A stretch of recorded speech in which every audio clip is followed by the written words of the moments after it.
नमस्कार, मैं हूं दीपक मिश्रा और हमारे खास कार्यक्रम कोरोना को समझेंगे तो संभलेंगे में आपका स्वागत है।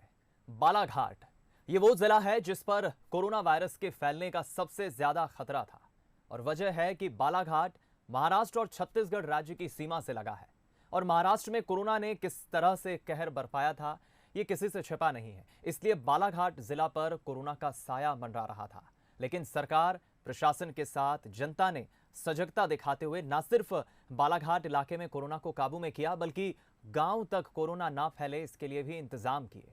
आज इस कार्यक्रम में बालाघाट ने कैसे कोरोना से जंग जीती इसको हम आपको बताएंगे और साथ ही कुछ अधिकारियों से भी बात करेंगे।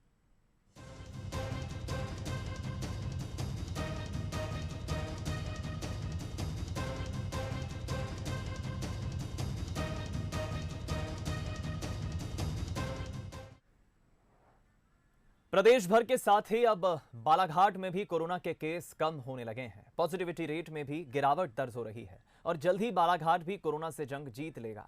लेकिन बालाघाट के लिए कोरोना से लड़ाई इतनी आसान नहीं थी। आखिर क्यों? देखिए रिपोर्ट। कोरोना की दूसरी लहर अब थमती दिख रही है। प्रदेश में कोरोना का ग्राफ लगातार कम होता जा रहा है, लेकिन कोरोना की दूसरी लहर को काबू करना इतना आसान नहीं था। खासकर बालाघाट जिले में। प्रदेश की दक्षिण दिशा में स्थित बालाघाट में कोरोना की दूसरी लहर ने कहर बरपाया। दरअसल बालाघाट जिला महाराष्ट्र और छत्तीसगढ़ की सीमाओं से जुड़ा है, इसलिए इन जिलों से आने वाले लोगों की वजह से यहाँ कोरोना के केस एकदम से बढ़ गए। हालांकि सरकार और प्रशासन की सक्रियता ने बढ़ते कोरोना मामलों को न सिर्फ कम किया बल्कि वो सारी सुविधाएं भी जुटाई जिनकी जरूरत मरीजों को थी।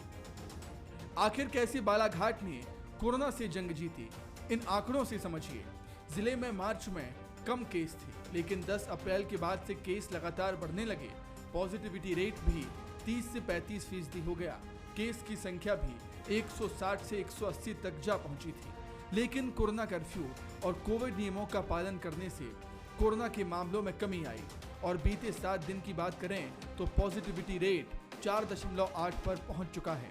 10 अप्रैल से पहले सिर्फ सरकारी संस्थानों में 50 बेड ऑक्सीजन वाले थे, जबकि निजी अस्पतालों में भी 20 से 30 बेड पर ऑक्सीजन की व्यवस्था थी। लेकिन आज जिले में करीब 650 बेड ऑक्सीजन के उपलब्ध हैं। वहीं कोरोना की दूसरी लहर जब शुरू हुई तो सिर्फ 80 जंबो ऑक्सीजन सिलेंडर थे, लेकिन ये संख्या भी बढ़कर 1000 तक पहुंच गई। जाहिर है कि महाराष्ट्र और छत्तीसगढ़ से सटे होने की वजह से बालाघाट में कोरोना को काबू कर पाना किसी बड़ी चुनौती से कम नहीं था। लेकिन यहाँ के लोगों ने न सिर्फ समझदारी दिखाई बल्कि सरकार और प्रशासन की अपील पर कोविड नियमों का पालन भी किया गया और शायद यही वजह है कि अब बालाघाट कोरोना से मुक्त होने के कगार पर है। निशांत बिसेन, बंसल न्यूज, बालाघाट। तो देखा आपने कैसे बालाघाट ने कोरोना से जंग लड़ी। अब आपको बताते हैं कि कैसे इस लड़ाई को अंजाम तक पहुंचाने के लिए प्रशासन ने जी तोड़ मेहनत की। आखिर किसी रणनीति के तहत कोरोना को काबू कर पाने में आला अधिकारी सफल हुए। तो चलिए बालाघाट के उन अधिकारियों से मिलवाते हैं जिन्होंने पहली पंक्ति में खड़े रहकर न सिर्फ अपना फर्ज निभाया बल्कि लोगों को इस महामारी के प्रति जागरूक भी किया। इस वक्त हम बालाघाट कलेक्ट्रेट में, जहां पर हमारे साथ 3 बेहद महत्वपूर्ण अधिकारी हैं। हमारे साथ हैं बालाघाट के कलेक्टर दीपक आर्य जी, हमारे साथ हैं बालाघाट के एसपी अभिषेक तिवारी जी और बालाघाट जिला पंचायत सीईओ उमा माहेश्वरी जी। आप तीनों का हम बंसल न्यूज पर स्वागत करते हैं। दरअसल इस बातचीत का मकसद है, जिस तरह से बीते 1.5 महीने का वक्त सबने बिताया है इस लॉकडाउन के साए में, इस कोरोना कर्फ्यू के साए में, अब हम धीरे धीरे अनलॉक की तरफ बढ़ रहे हैं और अब सबसे बड़ा जो चैलेंज है वो है वैक्सीनेशन ज्यादा से ज्यादा हो ताकि लोग नॉर्मल जिंदगी की तरफ बढ़ सके। पहला सवाल मेरा दीपक साहब आपसे है, जिस तरीके से अब वैक्सीनेशन को लेकर आप लोगों ने पूरा ड्राइव चलाया हुआ है, इसमें क्या रेस्पॉन्स मिल रहा है? और अगर हम कोविड की बात करें तो इसके केसेस में किस तरीके की कमी आ रही है? पॉजिटिविटी रेट क्या है? धन्यवाद निशान जी। सबसे पहले मैं कोविड के बारे में बात करूंगा। कोविड का यदि हम सिनेरियो देखें ज़िले में तो पहले मार्च तक हमारे यहाँ काफ़ी कम केसेस थे। मार्च जैसे एंड हुआ, अप्रैल 10 के बाद से केसेस बढ़ना प्रारंभ हुए। जब बाकी ज़िले जब बहुत तेज़ी से केसेस बढ़ रहे थे, बालाघाट में केसेस नहीं बढ़े थे, लेकिन 10 अप्रैल के बाद बालाघाट ज़िले में भी केसेस बहुत तेज़ी से बढ़े, चूँकि बालाघाट ज़िला नागपुर, गोंदिया, रायपुर से पूरी तरह हर तरीके से प्रभावित है। हर लोग हर एक्टिविटी के लिए, चाहे वो मेडिकल आपकी आवश्यकता हो या अपना क्रय कुछ सामान खरीदना हो, शॉपिंग करनी हो, सभी हर चीज़ के लिए मतलब हर एक आर्थिक गतिविधि के लिए नागपुर गोंदिया से विशेष रूप से जुड़े हुए हैं। तो लोग जब आए और चूँकि लॉकडाउन उस समय नहीं था तो केसेस बहुत तेज़ी से बढ़े। केसेस का स्थिति एक समय ये आया कि लगभग हमारी पॉजिटिविटी 30 से 35% तक हम लोग अधिकतम पॉजिटिविटी पे गए। उस समय हम लोग लगभग 400 से 500 सैंपल लिया करते थे, टेस्ट किया करते थे, और हमारे जो पॉजिटिव केसेस 180, 169 इस तरीके के केसेस उस समय आए। तो वह बड़ी खतरनाक स्थिति थी। धीमे धीमे चीज़ें सुधरी, लॉकडाउन लगा, लॉकडाउन का लोगों ने पालन किया, जनता का भरपूर सहयोग मिला। उसके बाद सैम्पलिंग बढ़ाए गए, और सैम्पलिंग बढ़ाने के बाद अभी हम लोग देखें तो हम लोगों का आज तक का जो 7 डेज़ का एवरेज है वो 4.8% का है। मूविंग एवरेज जिसको हम लोग बोलते हैं, 7 दिन का एवरेज निकाला जाता है। और कल की यदि हम लोग बात करें तो कल का जो हमारा पॉजिटिविटी था वो मात्र 2.3% है। एसपी साहब, आपसे मैं ये जानना चाहूँगा, लॉ एंड ऑर्डर के मोर्चे पर अगर हम बात करें या लोगों की जागरूकता की बात करें, तो अब अगला कदम जाहिर सी बात है कि अनलॉक का ही होगा। इसमें क्या चैलेंजेस आपको लगता है वो सामने आएंगे, और लोगों को किस तरीके से जागरूक रहना चाहिए ताकि जो दौर हमने देखा है या चाहे अगर कोविड की तीसरी लहर की बात करें जिसकी आशंका है, तो इन सब से बचा जा सके? जो अभी पिछले कुछ दिनों में जो बालाघाट ज़िले में, मैं सबसे पहले तो सभी लोगों को, जो हमारे नागरिकगण हैं, जो हमारे निवासीगण हैं, उन सभी का धन्यवाद करना चाहूँगा कि इस कठिन समय में उन्होंने ना सिर्फ अनुशासन से बल्कि जो कोविड के प्रोटोकॉल हैं उनको पालन करते हुए शासन, प्रशासन, पुलिस का, सभी का बहुत सहयोग किया, जिस कारण से हम लोग एक जो कोरोना का जनता कर्फ्यू है उसको सफलतापूर्वक लगा पाए, उसका पालन करा पाए, और जिसके चलते ही हमारे ज़िले में धीरे धीरे स्थिति काफ़ी कंट्रोल में आ गई। इसके साथ ही साथ जो अब अनलॉक का जो आपका प्रश्न है कि जब हम अनलॉक करेंगे तो मेरी अपेक्षा है, मेरा ये निवेदन है सभी से कि वो उसी समझदारी का, उसी अनुशासन का परिचय दें। और अनलॉक करने का ये मतलब है कि अब हमें थोड़ा हम ढिलाई कर सकते हैं, थोड़ी हम आर्थिक गतिविधियां शुरू कर सकते हैं, लेकिन लापरवाही नहीं कर सकते। तो सभी से यही अनुरोध है, निवेदन है कि लापरवाही हमें नहीं करनी है। कोरोना का संक्रमण अभी भी है, और जैसे कभी कभी हम लोग मीडिया में देखते हैं या कहीं से हमें पता चलता है कि तीसरी वेव के बारे में बात होती है, तो हमें उसको भी ध्यान में रखते हुए सावधानी से निकलना है। अभी भी अनावश्यक कहीं गैदरिंग नहीं करनी है। अभी भी जो आपके सामाजिक कार्यक्रम हैं वो जो अति आवश्यक काम है उसी के लिए बाहर निकलें, और हमेशा अपना मास्क लगाए रखें, अपनी जो 2 गज की दूरी है उसका पालन करें। ये सब सावधानियां हमें अभी भी रखनी पड़ेंगी। सिर्फ आर्थिक गतिविधियां स्टेप बाय स्टेप जो अलग अलग चरणों में धीरे धीरे खुलेंगी, तो उसमें एकदम से हमको ये नहीं सोचना है कि संक्रमण का खतरा कम हो गया। हमको ये सोचना है कि अभी हमें इसको अगली वेव की तैयारी करनी है, और उसी सावधानी, उसी अनुशासन का पालन करना है। यही निवेदन है। दीपक जी, हम मध्य प्रदेश के उस मुहाने पर खड़े हैं जहां पर एक तरफ छत्तीसगढ़ है, दूसरी तरफ महाराष्ट्र। बीते कुछ दिनों में बेहद संक्रमित ये दोनों राज्य थे, और इसके कारण ही ये आशंका थी कि हम भी प्रभावित हो पाएंगे। लेकिन आप लोगों ने जिस तरीके से मुस्तैदी की, जिस तरीके से एक सीमाओं को सील किया गया, उसके अच्छे परिणाम हमें देखने मिले हैं। लेकिन जो कॉन्सेप्ट है न्यू नॉर्मल का, उस न्यू नॉर्मल को किस तरह से लोगों को अपनी जिंदगी में शामिल करना चाहिए ताकि और बेहतर रिजल्ट हमें मिल सकें? देखिए निशान जी, जैसा कि एसपी साहब ने बताया कि बालाघाट ज़िले के लोग वैसे ही बहुत अनुशासित हैं। कुछ त्रुटियां हुई जिनके कारण हमको ये स्थिति देखनी पड़ी।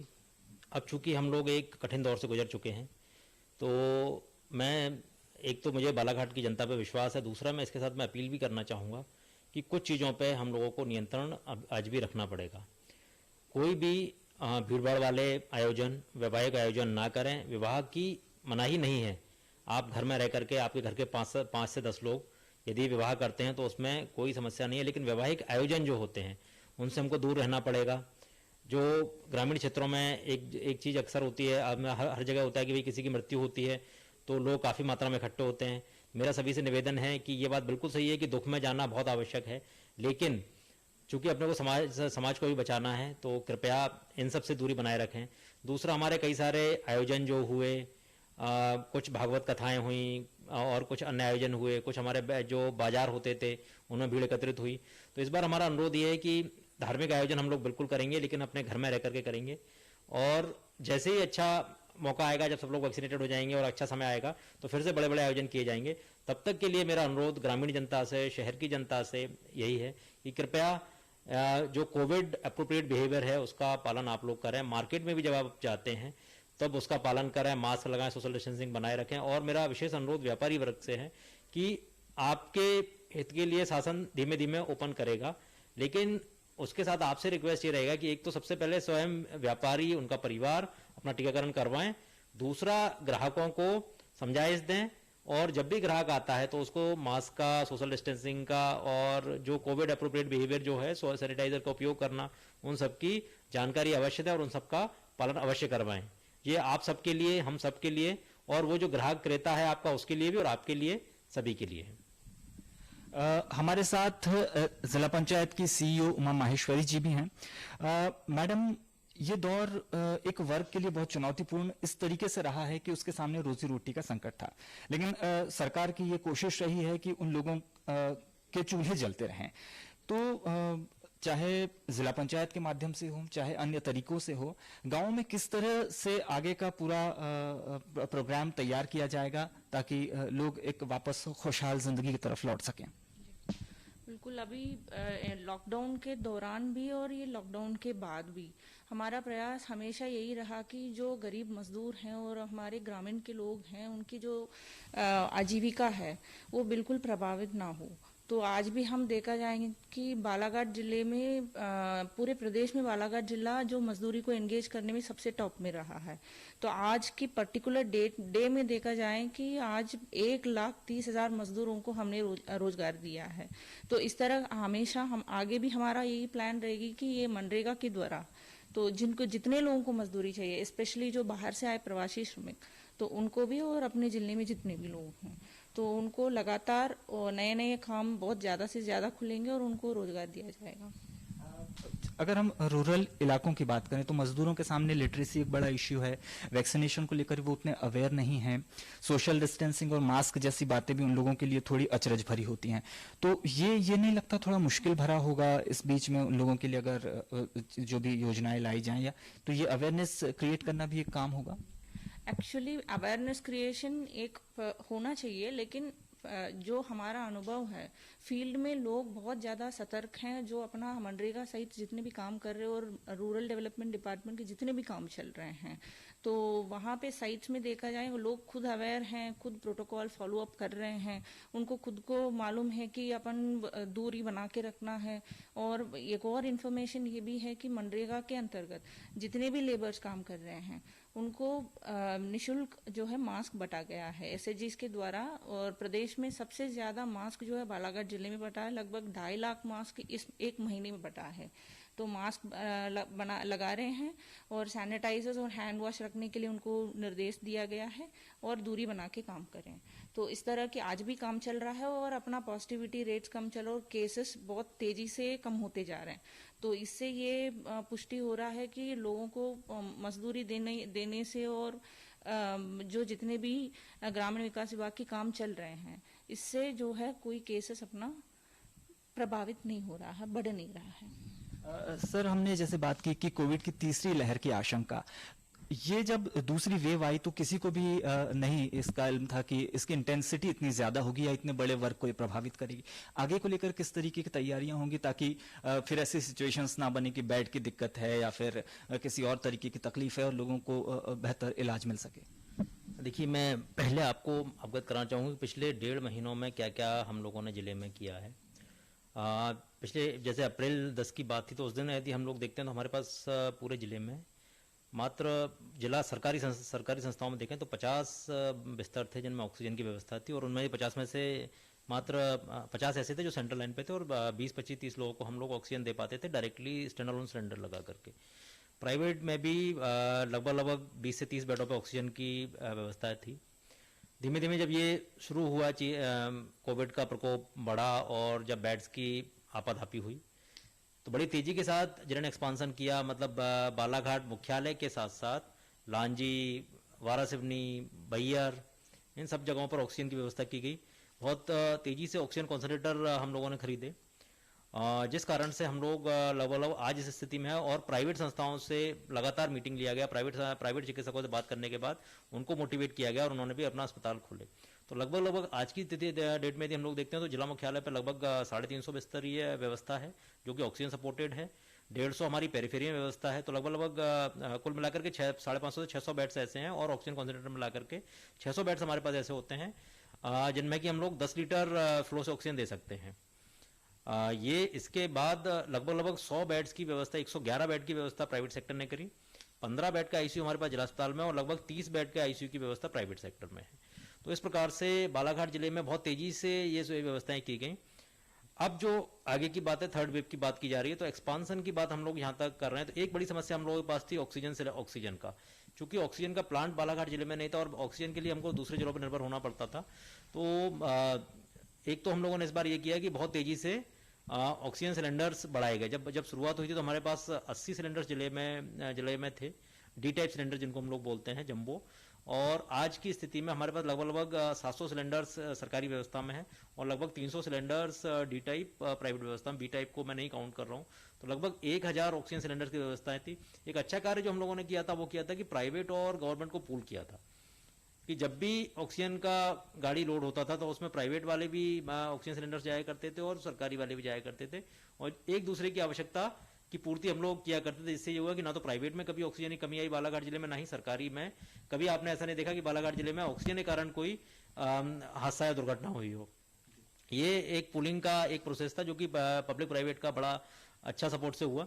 आगे की जो बात हम लोग थर्ड वेव की करें तो थर्ड वेव में जैसे कि आशंकाएं कि ये व्यवस्थाएं जो हैं वो तो हैं ही, इसके अलावा हम लोग जो आगे करने जा रहे हैं उसमें एक चूंकि ये इसमें ये आशंका जताई जा रही है कि पीडियाट्रिक मतलब बच्चों को ये ज़्यादा अफेक्ट करेगा। तो बालाघाट जिले के जितने भी पीडियाट्रिशियंस हैं जो बच्चों के चिकित्सक हैं सरकारी में और प्राइवेट में, उन सबकी एक मीटिंग हम लोगों ने ली और उन सबसे बीमारी के बारे में, उन सबके जो हमारा प्राकलन है कि क्या क्या हो सकता है, उन सब चीज़ों के बारे में ली। एक सूची उनसे बनवाई गई कि क्या क्या चीज़ें की तैयारी हमको और करनी है। तो उनके द्वारा जो दवाइयाँ बताई गई, जो दवाइयाँ तो अभी प्रोक्योर हम लोगों ने नहीं की हैं, लेकिन बाकी सारी चीज़ें जो सर्जिकल इंस्ट्रूमेंट या फिर जो जैसे सपोर्टिंग इंस्ट्रूमेंट होते हैं जैसे कि फ्लो मीटर हो गया या ऑक्सीजन लाइन हो गया। एक समय ऐसा था कि ऑक्सीजन फ्लो मीटर की व्यवस्था ही नहीं होती थी या ऑक्सीजन लाइन की व्यवस्था नहीं होती थी। तो वो सारी व्यवस्था हम लोग इस बार एडवांस में कर रहे हैं। लगभग एक 15 बेड का पीडियाट्रिक आईसीयू एक बना रहे हैं और एक 15 बेड का एक आईसीयू जो है एक जो मतलब नॉर्मल आईसीयू जो मतलब पीडियाट्रिक भी सर्व करेगा और बड़ों को भी सर्व करेगा, ऐसा एक आईसीयू बनाया जा रहा है। उसके बाद बैयर में और बालाघाट मुख्यालय पे 100 ऑक्सीजन सपोर्टेड बेड की व्यवस्था मॉइल के द्वारा की जा रही है। एक अच्छी बात, चूंकि पिछली बार हम लोगों ने ये बहुत देखा कि ऑक्सीजन आने में कई बार हमें दिक्कत होती थी, तो इस बार हम लोगों ने जो शासन से जो सहयोग मिला है उसमें शासन से 3 ऑक्सीजन प्लांट पीएसएस जो हैं वो हमको मिले हैं। 500 लीटर से कैपेसिटी 200 लीटर कैपेसिटी के हैं, जिनमें से कि 2 बालाघाट मुख्यालय पर इंस्टॉल करे जा रहे हैं और एक वारासिवनी में किया जा रहा है, वो प्रोसेस में है।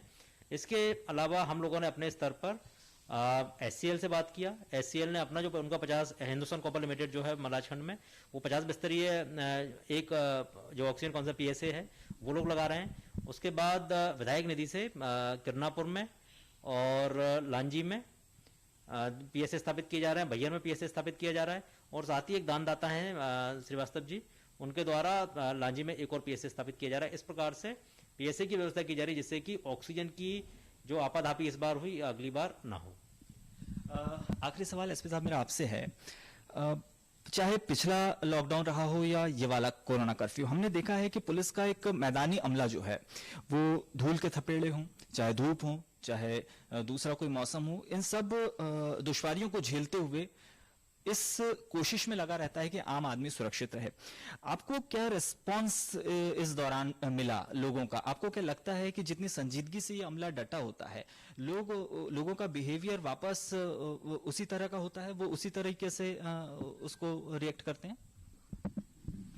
ये बहुत अच्छा आपका ऑब्जर्वेशन रहा और इसमें मेरा मानना है कि लगभग 95% लोग जो हैं हमारे बालाघाट जिले के निवासीगण हैं, उन्होंने पूरा सहयोग दिया। उन्होंने भी इस वक्त का कठिन वक्त की संजीदगी को समझा और जैसा न सिर्फ पुलिसकर्मी तो वहाँ दिखते हैं, वर्दी पहने हुए होते हैं, परंतु साथ में हमारे अन्य जो शासकीय विभाग हैं उसमें भी, जैसे कि जो ग्राम स्तर पे हैं तो रोजगार सहायक हो गए या अन्य भी जो आशा कार्यकर्ता हैं, वो उन्होंने भी लगातार कार्य किया और लोगों ने उनको भी समझा। उन्होंने देखा कि ये कितनी मेहनत कर रहे हैं, पुलिस का कांस्टेबल कितनी मेहनत कर रहा है, नगर पालिका कर्मचारी कितनी मेहनत कर रहा है। तो लगभग 95% लोग ऐसे होते हैं जो समझते हैं। बहुत ही ज़रूरी कोई काम हो, उनका कोई परिजन बीमार हो, भर्ती हो, उसी कारण से ही कभी निकले तो निकले, वरना नहीं निकलते हैं। उन सभी को मैं धन्यवाद देता हूँ। कुछ ऐसे भी व्यक्ति लेकिन देखे गए इस दौरान में कि जो इस गंभीरता को नहीं समझ रहे हैं या अपने लापरवाही करते में या लड़कपन में या जिस भी कारण से बाहर निकले अनावश्यक, और वो खुद भी संक्रमित हुए होंगे उनमें से या उन्होंने कईयों को संक्रमित किया। इस दौर में पुलिस विभाग ने काफ़ी कठिन समय देखा। हमारे 250 से अधिक पुलिसकर्मी, अधिकारी, कर्मचारी सब मिलाकर संक्रमित हुए पिछले 1.5-2 महीने में। उनमें से कम 35 लोगों को हॉस्पिटलाइजेशन की ज़रूरत पड़ी। उनमें से 4 हमारे पुलिसकर्मी शहीद भी हुए। तो ये कठिन दौर हमने देखा, लेकिन लगातार जो ड्यूटी है सभी जो लोग कर रहे हैं, सभी ने ड्यूटी की। और आपके माध्यम से मैं पुनः यही बताना चाहूँगा, तो वो जो 5-6-10% लोग होते हैं उनको भी समझने की ज़रूरत है। स्वतः उनके परिवारजनों को, उनके पड़ोसियों को, उनके दोस्तों को उनको समझाने की ज़रूरत है कि ये एक सामाजिक जो विपदा आपदा आई हुई है उसको हम एक समाज की तरह एकजुट रह के ही उसका लड़ाई कर सकते हैं, सामना कर सकते हैं। इसमें शासन, प्रशासन, पुलिस या अन्य संगठन जो हैं वो अलग से करते रहें तो नहीं हो पाएगा। इसमें हर एक व्यक्ति को अपनी व्यक्तिगत रूप से जिम्मेदारी समझ के करना होगा, और जब वो योगदान देगा तभी हम इससे बहुत जल्दी से बहुत अच्छे तरीके से निकल पाएंगे। जिन अधिकारियों के साथ हम यहाँ बैठे हैं उनसे बातचीत करने का मकसद, आप लोगों के बीच इस चर्चा को सामने लाने का मकसद ही ये है कि हम जान सकें कि एक ऐसा जिला जो कि 2 राज्यों से सटा हुआ है, बेहद वल्नरेबल है, यहाँ पर कोविड की काफ़ी आशंका थी, लेकिन पिछले तकरीबन 1.25 साल के वक्त में इन अधिकारियों ने ऐसी प्लानिंग की, ऐसी व्यूह रचना की कि यहाँ पर कोविड का प्रकोप वैसा नहीं हो पाया जो पड़ोस के राज्यों में है। यानी कुल मिलाकर शासन जैसा चाहता है, कुछ उसी मंशा को इन्होंने अपने अपने तरीके से अंजाम दिया और आज उसके सकारात्मक परिणाम भी सामने आ रहे हैं। कैमरामैन शंकर बागड़े के साथ निशांत बिसेन, बंसल न्यूज, बालाघाट। इसी के साथ हमारी खास पेशकश में फिलहाल इतना ही। दीजिए इजाजत, नमस्कार।